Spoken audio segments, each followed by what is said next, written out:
नमस्कार दोस्तों, तो आपका इस YouTube चैनल में स्वागत है। तो आज हम इस वीडियो में बात करने वाले हैं इजराइल और हमास के बीच जो युद्ध चल रहा है उसके बारे में जानेंगे। नहीं जानेंगे हम किस युद्ध में किसकी गलती है, किसको क्या करना चाहिए। हम सिर्फ यह जानने की कोशिश करेंगे इन युद्धों के कारण जो आम जनता के साथ बीतती है, जो आम जनता के ऊपर अत्याचार होते हैं, इन युद्धों के कारण इनका क्या परिणाम निकलता है, इसी के बारे में हम आज जानने की पूरी कोशिश करेंगे और थोड़ा डीप जाने की कोशिश करेंगे। तो चलिए शुरू करते हैं इस वीडियो को बिना किसी देरी के। तो सबसे पहले है जो इस वक्त हाईलाइट्स बनी हुई है, ब्रेकिंग न्यूज़ बनी हुई है कि हमास ने जो इजराइल पर आक्रमण कर दिया था और इसे इतने नागरिकों की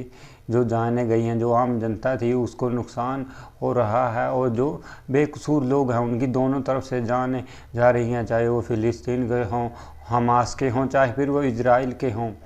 ये आज ही की बात नहीं है, ये पूरे लंबे समय से इसके पीछे पूरी एक हिस्ट्री है कि इन दोनों का जो विवाद है वो आज तक सुलझ नहीं रहा है। और इस अनसुलझे विवाद में जो सबसे ज़्यादा नुकसान होता है वो हम जैसे लोगों का होता है, क्योंकि हम जैसे लोगों का ही जान माल की हानि होती है। हम जैसे लोगों की, आम जनता की, जो उनका क्या कसूर है, उनकी जाने जाती हैं इन युद्ध में। जो बड़े बड़े नेता, पॉलिटिकल लीडर्स होते हैं, जो उनकी अपनी जो धर्म के नाम पर, रिलीजन के नाम पर, या फिर अपनी मानसिकता, मेंटलिटी के कारण जो एक दूसरे पर आक्रमण करते हैं किसी के बहकावे में आकर, या जो भी अपने माइंडसेट के साथ किसी दूसरे देश पर आक्रमण करते हैं, कम से कम उस चीज़ की, उस लोगों के बारे में सोचे, उस देश के लोगों के बारे में सोचे जिनका कोई कसूर नहीं है, बेकसूर है। उन्हें इन चीज़ों से कुछ लेना देना नहीं होता। वो सिर्फ अपनी ज़िंदगी को आसानी से, सामान्य तरीके से गुजारना चाहते हैं, अपनी लाइफ जीना चाहते हैं बिना किसी युद्ध के, बिना किसी लड़ाई के, पीसफुली वो अपनी ज़िंदगी लाइफ जो जीना चाहते हैं। उन लोगों का क्या दोष है, क्या उन लोगों की कमी है? सिर्फ यही उन लोगों के लिए कि वो इस देश में पैदा हो गए जिसमें हर वक्त, हर समय जो युद्ध जैसे हालात होते हैं। पता नहीं कहाँ से किसी भी प्रकार की मिसाइल आकर उन पर गिर जाए, सदा उन्हें अपनी जान गंवाने का डर रहता है। तो आखिरकार ऐसा ये माहौल बन क्यों रहा है? क्यों मॉडर्न वर्ल्ड में जो मानवता है वो ख़त्म होती जा रही है और लोगों की जानों की आजकल कोई कीमत ही नहीं है। पिछले साल रूस और यूक्रेन का युद्ध हुआ, उसमें कितने नागरिकों की, आम जनता की जो जाने गई, लोगों की जाने गई, बेकसूर लोगों की जाने गई, छोटे छोटे बच्चों की, महिलाओं की जाने गई। उनका क्या दोष था? उनका कोई दोष नहीं था। वो उनका दोष सिर्फ ये था कि वो उस देश में उन्होंने जन्म लिया, उस देश में वो रह रहे हैं। और दूसरे देशों की सरकारें, चाहे कोई भी हो, दूसरे देश जो वर्ल्ड के दूसरे देश हैं, वो भी ऐसा उनको रोकने में सक्षम नहीं है। जो भी संगठन बने हुए हैं, जो भी बड़े बड़े जो वैश्विक स्तर पर, जो ग्लोबल के स्तर पर, जो लेवल पर जो ऑर्गेनाइजेशन बने हुए हैं, उनका क्या फ़ायदा अगर वो किसी दो देशों के मध्य कोई भी जो समस्या उसको सुलझा नहीं सकते, उस प्रॉब्लम को सोल्व नहीं कर सकते, तो इस चीज़ का क्या फ़ायदा है? अभी तक तो ये जो इंटरनेशनल तौर पर, ग्लोबल तौर पर जो भी ये संगठन बने हुए हैं, नाटो चाहे या कोई भी हो वर्ल्ड, चाहे कोई से भी ऑर्गेनाइजेशन हो, नाटो, सार्क, इन जैसे, ये बिल्कुल ही असफल हुए हैं जो दो देशों के मध्य विवाद सुलझाने में। चाहे यूक्रेन रूस का विवाद हो, चाहे इजराइल हमास का हो, चाहे भारत पाकिस्तान का विवाद हो, हर तरीके से वो असफल हुए हैं। और ये जो सबसे बड़ी बात है, जो लोग हैं, लीडर हैं, पॉलिटिकल लीडर, उन्हें भी थोड़ी अपनी जनता के बारे में, देश की जनता के बारे में सोचना चाहिए कुछ तो। क्योंकि अहम में अगर अहंकार के में आकर जो अपने मिसाइलें छोड़ देते हैं दूसरे देश के ऊपर बदला लेने के लिए, है कुछ धर्म के लिए या रिलीजन के नाम पर, जो वो एक दूसरे के ऊपर युद्ध करते हैं, धर्म के नाम पर युद्ध लड़ते हैं। तो ऐसा कौन सा धर्म है जो यही कहता है कि तुम अपने धर्म को बचाने के लिए युद्ध करो, लड़ाई करो? जब भी तुम्हारा धर्म सुरक्षित रहेगा, तभी तुम धर्म के लोग सुरक्षित रहेंगे, तभी उन्हें जगह मिलेगी रहने के लिए। ऐसा तो कोई भी धर्म में ऐसा नहीं कहा गया। धर्म यह नहीं सिखाता कि तुम युद्ध करो, लड़ाई करो, तुम बदला ले, तुम बदले की भावना लो, अहंकार पालो हो। अगर जो सच्चे धर्म को मानने वाले, रिलीजन को मानने वाले लोग हैं, जिन्होंने अच्छी तरीके से भी कोई भी धर्म हो, चाहे वो हिंदू हो, मुस्लिम हो, यहूदी हो, मुसलमान हो, कोई भी धर्म यह नहीं कहता कि तुम किसी दूसरे आदमी पर अत्याचार करो, दूसरे देश के लोगों पर अत्याचार करो और किसी दूसरे धर्म के लोगों पर अत्याचार करो, क्योंकि जान सभी में होती है, सभी को दर्द होता है, सभी की जान एक समान है, ना कि किसी हिंदू की, ना किसी मुसलमान की, ना किसी यहूदी की और ना ही किसी ईसाई की, इस सब में जान बराबर होती है। इसलिए ऐसा कोई सा भी धर्म नहीं है, धर्म यह नहीं सिखाता कि तुम युद्ध करो, लड़ाई करो, क्योंकि जो ये युद्ध होते हैं धर्म के नाम पर, ये सब बकवास हैं। ये अपने लोगों के बीच में जो मिसअंडरस्टैंडिंग क्रिएट करते हैं, उसके ये अज्ञानता का परिणाम है कि लोग अवेयर नहीं हैं अपने धर्म को लेकर भी, उनमें नॉलेज नहीं है, नॉलेज की कमी है। उन्हें यह नहीं पता कि जो मानवता है, जो धर्म है, वह हमें क्या सिखाता है, किस प्रकार हमें शांति के साथ रहना चाहिए और हमारा जो हमें एक दूसरे के साथ अच्छे मिलजुल कर रहना चाहिए, चाहे हमारे पड़ोसी हो, चाहे वो छोटे से लेवल पर हो, चाहे परिवार के साथ हो, चाहे फिर राज्य के स्तर पर हो, चाहे गांव के स्तर पर हो, चाहे देश के साथ, अपने दूसरे देश के भी साथ अपने भाईचारे का व्यवहार रखना चाहिए। ये चीज़ें आज के मॉडर्न युग में ख़त्म होती जा रही हैं, क्योंकि लगातार जो लड़ाई युद्ध का माहौल बनता जा रहा है। हर समय न्यूज़ आती है कि आज यहाँ युद्ध शुरू हो गया, आज यहाँ युद्ध शुरू हो गया और इसने इस पर मिसाइल छोड़ दी, इसने इस पर मिसाइल छोड़ दी, यहाँ पर बम विस्फोट हो गया, यहाँ पर इस आतंकी ने घुसपैठ कर ली, इतने फौजी मर गए, नागरिक मर गए, आम जनता मर गई। इसलिए ये इसका सिर्फ यही कारण है मिसअंडरस्टैंडिंग, लोगों को जो नॉलेज नहीं है अपने, उन्हें क्या करना चाहिए, वो अपने माइंड का सही डायरेक्शन में प्रयोग नहीं करते, वो जो एक खराब है, जो खराब लोगों को दल है, जो लोगों को बहकाता है, उनके बहकाव में आकर वो अपने धर्म, अपने रिलीजन का गलत समझते हैं। गलत तरीके से उनको इस तरीके से समझाया जाता है कि वो उससे छुटकारा नहीं पा सकते और फिर उसमें आकर वो गलत काम करते हैं, आतंकवादी बन जाते हैं, टेररिस्ट बन जाते हैं और दूसरे लोगों को, दूसरे धर्म के लोगों को मारने के लिए तैयार हो जाते हैं। तो ये जो सब सारी चीज़ें हैं, ये कब कम होंगी, जब लोगों में इतनी सहजता आएगी, जब लोगों को ज्ञान में वृद्धि होगी, उनका नॉलेज बढ़ेगी, उनकी हर तरीके से, चाहे वो पॉलिटिकल क्षेत्र में हो, चाहे धर्म के क्षेत्र में, रिलीजन के क्षेत्र में, जब वो हर तरीके से अपने सही तरीके से नॉलेज देखेंगे, ग्रहण करेंगे, नॉलेज लेंगे, सब अच्छी सभी बातें उन्हें पता होंगी कि किस लेवल पर कौन सा लीडर है, पॉलिटिकल लीडर है जो अपने फ़ायदे के लिए अपने देश के लोगों के ऊपर मुसीबत खड़ी कर रहा है, अपने देश के लोगों की, नागरिकों की जान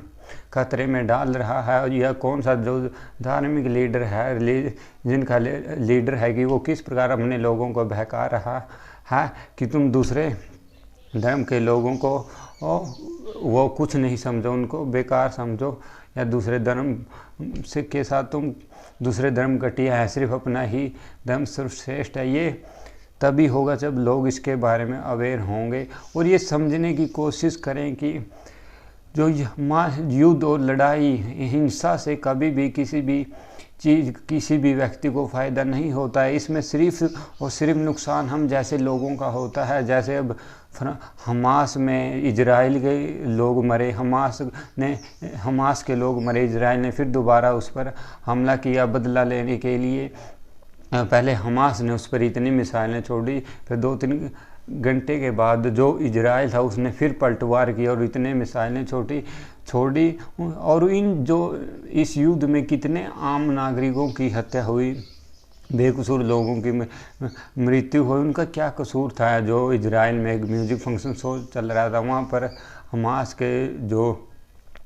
लोग थे वहाँ पर आकर उन्हें गोली चलाई और वो अपना एक शो जश्न मना रहे थे, खुशियाँ मना रहे थे, और वहाँ वो इतने सारे 250 लोगों की मृत्यु कर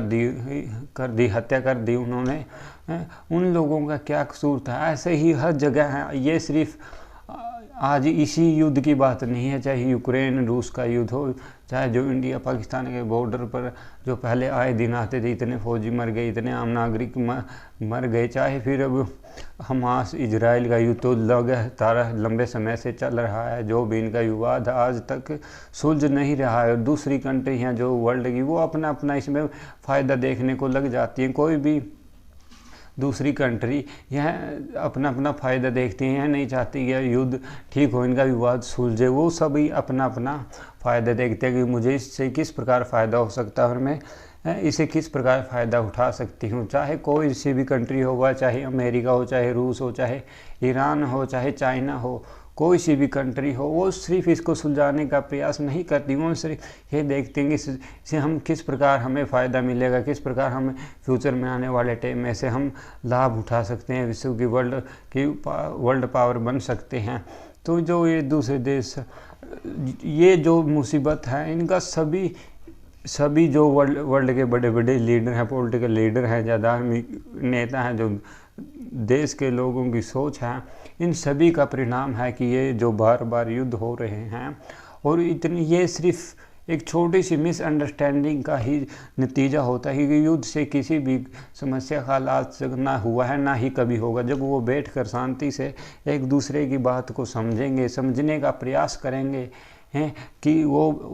उसके नज़रिए से देखने का प्रयास करेंगे, उसके नज़रिए से चीज़ें देखेंगे कि आदमी किस प्रकार अपनी बातें रख रहा है, क्या इसकी बात सही है, तभी जाकर इस प्रकार की चीज़ें हैं, जो इस प्रकार के मसले हैं, मुद्दे हैं, प्रॉब्लम्स हैं, उनको सॉल्व किया जा सकता है। जैसे ऐसे नहीं कि उसने उस पर मिसाइल छोड़ दी, दूसरे उस मिसाइल छोड़ दी और इतने सारे लोगों की जानें चली गई, हत्याएं हो गई। और सबसे बड़ी बात, जो इन्वायरमेंट पर भी बहुत फ़र्क पड़ता है, जो क्योंकि प्रकृति है उसका भी तो ये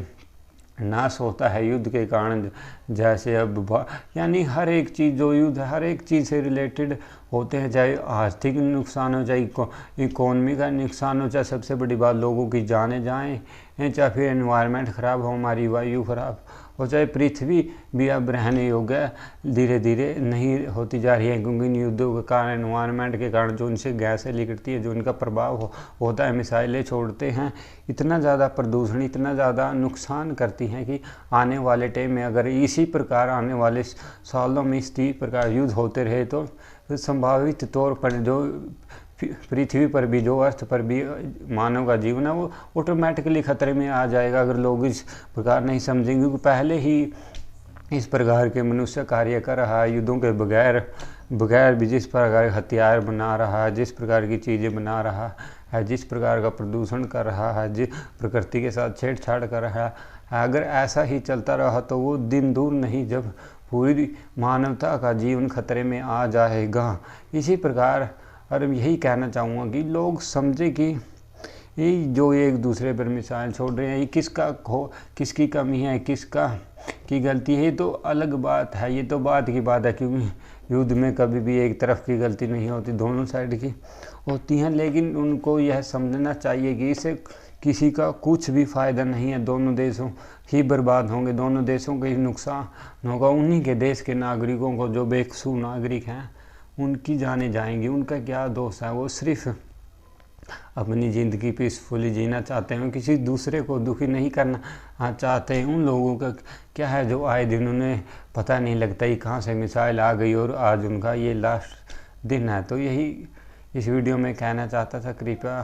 करता हूँ आप भी इसे सही तरीके से देखने का कोशिश करेंगे और अपना एक पर्सपेक्टिव बनाइए, ना कि गलत बातें सुनकर अपनी नॉलेज लें उन चीज़ों के बारे में। चाहे कोई सी भी जो सोसाइटी में प्रॉब्लम्स चल रही हैं, उनकी सही जानकारी, सही नॉलेज लें और फिर अपना पर्सपेक्टिव बनाएं और अपना नज़रिया क्रिएट करें कि किस प्रकार इस प्रॉब्लम को सॉल्व किया जाता है, और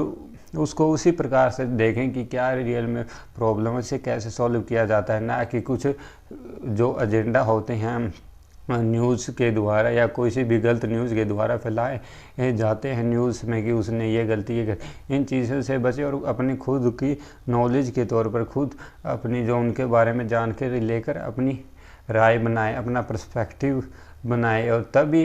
इस प्रकार की प्रॉब्लम्स फ्यूचर में कम हो सकती है, अन्यथा ऐसा कम होने के कोई भी आसार लक्षण लग नहीं रहे हैं। बाकी thanks for watching this video. मिलते हैं अगली वीडियो में। तब बस यही प्रार्थना है इजराइल और हमास के लोगों की कि आम लोगों का कोई और ज़्यादा जान माल की नुकसान ना हो, उनकी और ज़्यादा बेकसूरों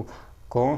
की हत्या ना की जाए, उनको ज़्यादा परेशानी का सामना ना करना पड़े। तो यही था, प्रार्थना करते हैं हम उन लोगों को भगवान सेफ रखे। Thanks for watching this video.